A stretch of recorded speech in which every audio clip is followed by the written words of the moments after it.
So it's Christmas Day 2022, and I am over 500 miles away from my family. I'm over 500 miles away from my home. And that's because this year I have a different family. I'm with my ex out in Switzerland, where she comes from. And not just her, I'm with her entire extended family, her dad, her sisters, uncles, aunties, grandparents, like a whole bunch of us. She had a big family, bro. It's probably like 25 of us all sitting eating Christmas dinner around this big table in it's honestly pretty cool. Like it was in this like chalet lodge kind of thing in the mountains. Pretty cool experience. And I am doing my absolute best to look like I am not as anxious as I'm feeling on the inside. I'm trying to I'm trying to maintain this front, this like calm, comfortable exterior, when on the inside I am so uncomfortable. My inner monologue is like, get me the fuck out of here. I feel so awkward and out of place in this room. And obviously, meeting your girlfriend's family, for most guys, that is going to be super stressful. Like, you're desperate to make a good impression on the in laws. Like, you want them to think that, you're worthy of her or whatever. Because I really like this girl. Like, saw a future with her at the time, and like, you want to be liked by her dad, by her family, all of these people. Like, their opinion matters to you. That's not nothing. So I was feeling super self-conscious already. But then my real dilemma was the fact that about 80% of the people in this room were not confident in English to the point where they couldn't even have a basic conversation with me. So what you'll find in Switzerland and a lot of these European countries is the young people, they know English really well. They've watched all these like American TV shows or whatever. They learn English from a young age. But the older gen, especially outside of the cities, like that doesn't come naturally to them. Like they don't just learn English. And that meant that I was just relying on my girlfriend to be a translator. Like I felt like a fucking child. Like I felt so dependent on her. And I can't even do my own thing. Like I can't even make my own impression. I can't even like let them in on what kind of person I am beyond what she's telling them. I can't tell them about me. I can't tell them my interests. I can't even like begin to give them insight into my character because my French is just as bad. So, I mean, that might sound like an ideal scenario for some people. Like, you don't even have to put work in and, your girlfriend will do all the work for you. But that's not the kind of person I am. Like, I want to have control over these situations. Like, I'm naturally very anxious and I want things under my control. So, I want to like put a shift in to let them know that I am a good guy and like, I'm not just some fuck boy or whatever. But I can't even do that. I just feel absolutely helpless. And I mean, all of these people were perfectly kind and friendly to me, but you can only be so friendly when you can't even exchange two words with the other person. And I was super paranoid that they thought I was just some dipshit. Like I've got a French girlfriend, sorry, a Swiss girlfriend, and I haven't even bothered to learn any French. Like, what kind of fucking guy wouldn't even learn French? But yeah, it's like I'm just feeling super out of place. Like I'm not even my own man. Like I don't even belong there. Someone looks at me and I'll smile. They'll smile back, but where can it go from there? Like we can't speak to each other. And after my girlfriend ditches me to go talk to her family, I'm kind of just sandwiched in between all these different groups. I don't know where to look. I don't know, like, I just don't feel included. They're making jokes and laughing, and I'll like pretend I know what they're talking about, but I don't have a fucking clue, bro. So I'm just putting on a brave face, trying to conceal how much anxiety I was really feeling. I had to sneak off to the bathrooms a couple of times because I was so close to having a panic attack. Like, it was, I can't even stress how challenging this entire experience was. Like, it really was just sit there and try my best to get through of it without making a fool of myself, because it felt like any attempt at conversation that I made with these people, I would fumble. Either they wouldn't understand what I meant, or I wouldn't understand what they meant, and we're kind of just left in an awkward silence. And yeah, I wasn't trying. After like the first 3 or 4 times that happened, I wasn't trying to speak to anyone else. So I managed to get through it, but just the resounding feeling was that I fumbled it. Like, they probably all liked me. Like, I hadn't given them a major reason not to like me, but I kind of felt like a bit of a failure. Like, I could have tried harder to learn French before coming. So it wasn't an overly positive experience, I gotta say. And traveling back home to the UK like 2 days later, that was completely fresh in my mind. Like, those were the thoughts going through my head. Your girlfriend's family probably thinks you're a tool, and you should have tried harder. You should have done this, this, and this. So I'm just beating myself up about it. And something very, very funny happens when I arrive back in the UK. Something kind of unforeseen, something unexpected. And I've only just realized, or I realized sometime later, that it was a consequence of going through that really tough experience, that really socially challenging, demanding dinner with my ex's family. So I was in the taxi. I was getting a taxi back home from the airport. And, usually, because I'm more of an introverted kind of guy, back then at the time, I probably would have just kept my head down and not really spoken to this taxi driver. Like, the taxi driver sitting next to me is just like a proper English bloke. you know, what kind of stuff do you even have to talk about with a taxi driver? Like, there's only like it feels like there's a very limited amount of things that you can even speak about. Like, oh, like, how's your day been? Has it been busy? And then you just run out of things to say. So my tactic would usually have just been to like just enjoy the ride, like not even say a word to this guy, like just be super unfriendly. But that's just the kind of guy I was back then. That's what I usually would have done. But this time, it was like, I don't know what it was, like the floodgates opened. As soon as I got in that taxi, I was so friendly and open with this guy. Like, it felt like I just became this super charismatic person. Like, I was up for a conversation about absolutely anything. I cycled through those usual questions, but then we just started talking about some like weird shit. Like, we started talking about some deep topics, like philosophy. And I can't even tell you how we arrived on those subjects, but it just felt like I was in the perfect frame of mind for this interaction to socialize. Like, I'd almost been craving just like a proper conversation in English because I hadn't had one whilst I was away. And like, I'd sat there in silence whilst everyone around me talked in French and I felt super out of my element. It was like I needed this conversation, and it felt easy. Like, I felt like my most confident, charismatic self.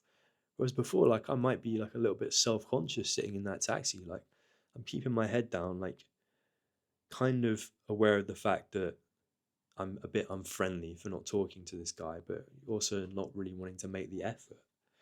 It's like my social anxiety was at an absolute minimum. Like, I'm not saying like the taxi driver would have made me super anxious anyway, but it just felt like, whereas before I'd have this like kind of resting, this like constant, like low level of anxiety. Like I feel a little bit on edge. That wasn't there. Like I just felt super comfortable opening up and talking to this guy. And the reason I'm telling you this is because I realized that I felt like that directly as a result of going through that super challenging social situation, that dinner with my girlfriend's family. Those two things were inexplicably linked. And it's kind of this effect that I've realized. It's this period of reduced anxiety, increased charisma and confidence that you gain after doing something super challenging like that. Like putting yourself through the absolute ringer and like going through something super socially uncomfortable that really gets you out of your comfort zone. I call that the afterglow effect. It's like, yeah, it's exactly what I just said. It's like an increased period of confidence after doing something super challenging. It's like after doing the scary thing, after like really pushing yourself, you've got everything to gain. It's like suddenly the things that once felt scary before, you have this new reference experience to compare them to. Like, this used to scare me, but actually, I've gone through this, which was 10 times worse. So now that feels easy in comparison. And, like, once I figured this out, this kind of became like a recurring thing in my life. Like, I'd find that I just felt way more confident and comfortable in social situations after having done something like super demanding. Like, I get up in front of a load of people and do some public speaking. After that, I have this afterglow. Like everything feels nice, everything feels easy.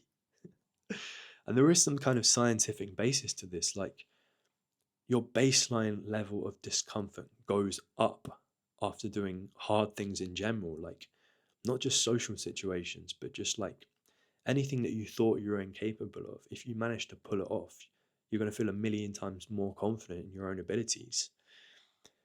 So, this thing, the afterglow effect, as I'm calling it, it's kind of like the gym.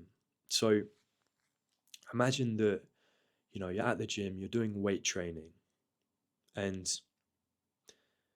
at first you're doing bench press, you can only bench the bar, you know. Hold on, I need to actually think this through. Yeah, so it's kind of like the gym. So, it starts out very hard. It's kind of painful and uncomfortable. But then once you've been going a week, once you get through the worst of it, you start developing some muscles.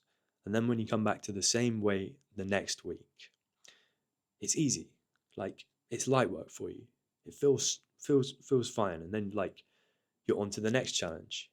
You're doing something slightly more uncomfortable and physically challenging the week after. You're lifting heavier weights. And then your body responds to that by giving you more muscle.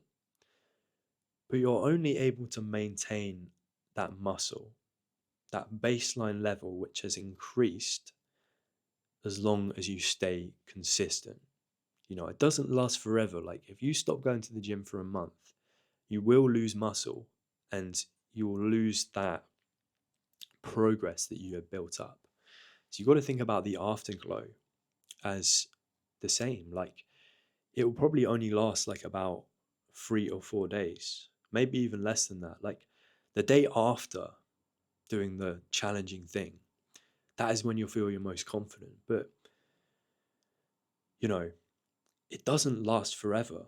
Like you have to keep pushing it. You kind of have to press the reset button and force yourself to go through something else uncomfortable if you want to maintain that benefit. So I guess I would describe this as a cure for my social anxiety, but there isn't ever really a permanent cure. It's like nowadays I will force myself to do something highly uncomfortable every week. Like right now it is doing cold approach every single week because, that's something I found super scary. Like the idea just fucking terrified me. But I figured like I have a lot to gain from doing it in terms of confidence. And that's exactly what I felt. But as long as I do it every week, then it's almost like this trade off. Like, I'll feel super, super fucking anxious, like way more anxious than I typically would, like right before doing the cold approaches. But then after, I feel really good. I feel really good. Like, my resting level of anxiety is nowhere near the level that it would usually be. But obviously, the trade off is I've had to have pushed myself to do that uncomfortable thing anyway. But if I didn't do that, then I'd kind of just be experiencing this more like constant level of anxiety. Like, smaller everyday things are going to cause me like a little bit of anxiety. So it's kind of a trade off between those two things. But you have to maintain the afterglow by almost like topping it up, by forcing yourself to do that socially uncomfortable thing. So, I mean, you're probably getting the idea already. You need to pick something in order to maintain that, which feels challenging, but it's kind of at your level. Like, maybe you've had like a few ideas about what that might be for you, but it's like you need to actually overcome something that induces fear in you. Like, what actually makes you scared? Like, for me, it was going up to girls on the street and expressing interest in them. That fucking put the fear of God into me for doing that. But after doing it, it's like next level confidence. But at the same time, you don't want to pick something that's like unattainable for yourself. Like, it's got to be difficult, don't get me wrong, but you've got to be able to achieve it in some way. So, it doesn't even have to go well. Like, it doesn't even have to, you don't even have to like achieve the desired outcome. Like, when I'm going up to girls and cold approaching them, I don't get the number every time. It doesn't, sometimes I get rejected. Well, very often I get rejected. But because I've forced myself, because I've actually taken action and done the thing, then it's kind of outcome independent. Like, I still feel equally good. So whatever it is that you pick, make sure that you are actually forcing yourself. Make sure you're actually taking the action, whatever the outcome may be, and you will achieve that kind of afterglow effect. So yeah, in order to know what that is, you just got to think about what exactly makes you scared, like what induces the most fear in you, because that's honestly the thing that you've got to get after. And whilst that's never going to be easy, whilst it does fucking suck to go through, a quote that I really like, that this is an original quote, I came up with this. The anxiety you feel before, the anxiety you feel before doing this hard thing is the confidence that you will gain after. The harder the challenge, the more confident and charismatic you will become after following through with it. And I absolutely love that quote. Like, again, it's just detaching from the outcome and knowing that there is value just in forcing myself to do it. Like, if I can do this super socially challenging thing today, then I'm going to be reaping the benefits for like the next 4 or 5 days. The anxiety you feel before is the confidence that you will feel after. So I hope this video has been of some help to you, my friends. I will see you in the next one.